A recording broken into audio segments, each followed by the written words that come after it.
Hello, I'm Richard Vince, and I wanted to talk to you today a little bit about having an attitude of gratitude. Now, it's important that we understand an attitude of gratitude doesn't mean always looking for some sugary, amazing lie that's in the things that happen.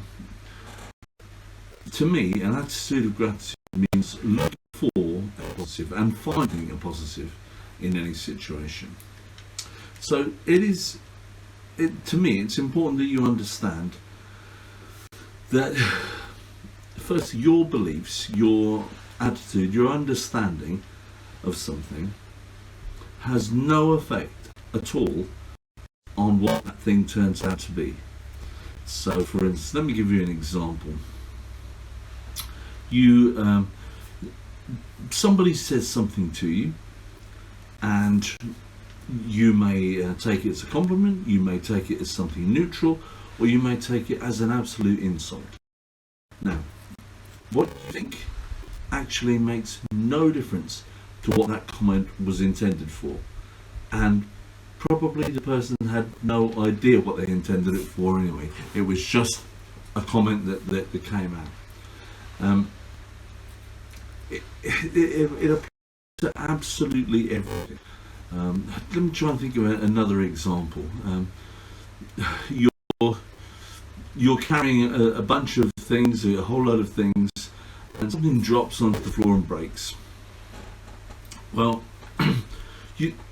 all you can do really is look at that situation and say, I could learn from this. I could learn to not carry so many things. I could learn to be a bit more careful. I'm grateful for that lesson. I haven't died. No one's been injured. No one's had to go to the hospital because of me dropping something. And there are plenty of gratitudinal, if that's even a word, grateful things that you could say and think that would make the experience firstly more bearable for you, and secondly more creative, more constructive for you moving forward. Whenever we're challenged, whenever something happens to us that makes us think, well, this is difficult, this is a time when I could go, try to think of some grateful approach to it. Every opportunity, every challenge provides you with an opportunity. Now, we all have the chance to completely scupper the opportunity by just ignoring it, by pretending it never happened, not noticing it. Or we can say, right, how can I embrace this? How can I make this really work for me? It's not a negative versus a positive outlook. It's a constructive versus a destructive outlook. Being negative or positive will make us, I don't like to use the term make us, being positive or negative is more likely to encourage, we're more likely to encourage ourselves to be happy or not happy. And being around unhappy people is a lot less fun than being around happy people, believe me. Alright, so let's say you miss an important family appointment or business appointment. You miss an important appointment. So now you have the opportunity to work on your repair skills. Now, I don't mean you're lying. I don't want you to say, oh, well, there was a plane that crashed on the motorway in front of me and I really couldn't get through. Don't come up with something bizarre. Be honest, but create a nice repair situation where you obviously, to everyone else, obviously you're going to take responsibility for the situation and you're going to do something to repair it. You're going to put it right. Even if you can't fix the fact that you missed the appointment, you can't, that's gone.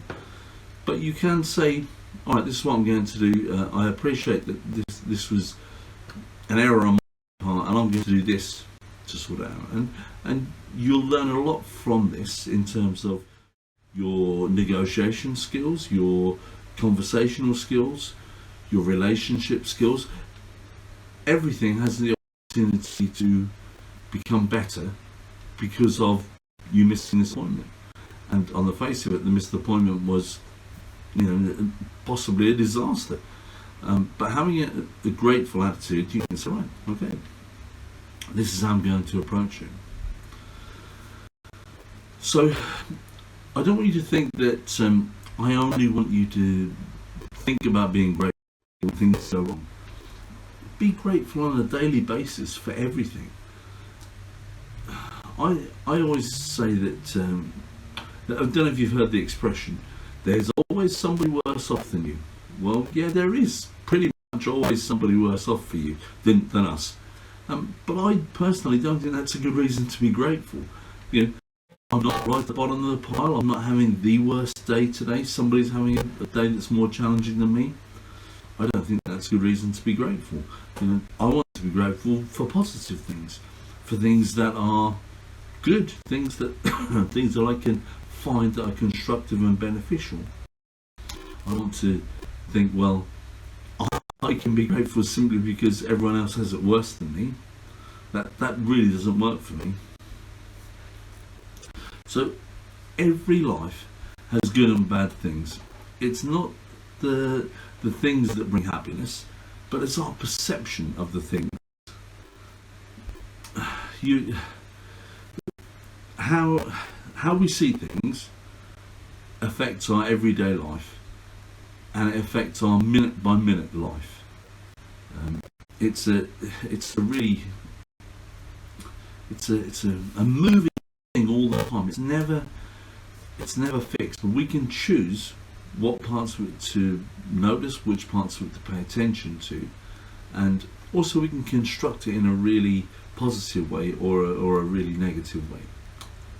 Let me tell you a story. I don't know where I heard this story, but it's a nice story and it illustrates the point well. I'm sorry if you're listening to this and you're the person that created it and I heard it and I haven't credited you. I admit it wasn't the creation of man, but I can't remember where I heard it.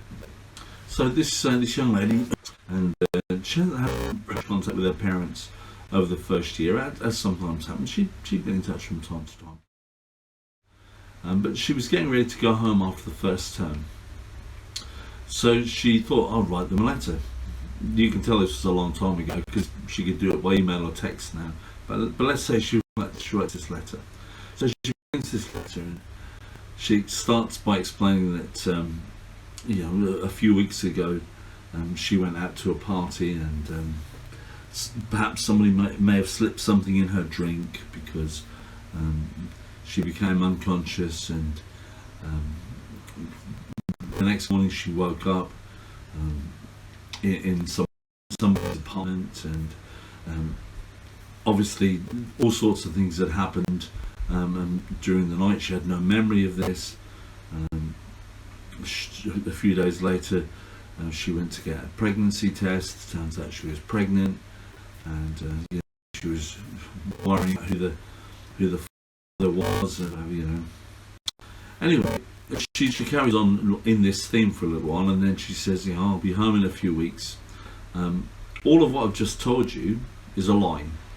None of those things happened. However, the results that I'm going to get this year may not be as we'd all hoped for. And I wanted you to keep things in perspective. And I think that's a very, very clever way of framing everything. She told her family in this letter about a disaster, something that was going to change her whole life, something that was going to affect everyone, and negatively. And she said, actually, none of that is true, but my results won't be very good this year, or won't be quite as good as we'd hoped this year. I just want you to keep it in perspective. And I think that's genius. That's a really clever way of getting people to be grateful for the things that occur in life, and it illustrates so well how we could easily look for the negative and really be ungrateful for the fact that maybe our daughter didn't have a great first year at uni. So I'm just checking something on here. Being grateful encourages optimism, enthusiasm, happiness, opportunity, positivity, kindness, and so much more. And really, gratitude is a choice. It's something that you and I and everyone can choose to have every single day. And my advice to you, choose gratitude, because it helps us to be happy and enjoy life. Alright, I'll see you next time. Hope you enjoyed the short video.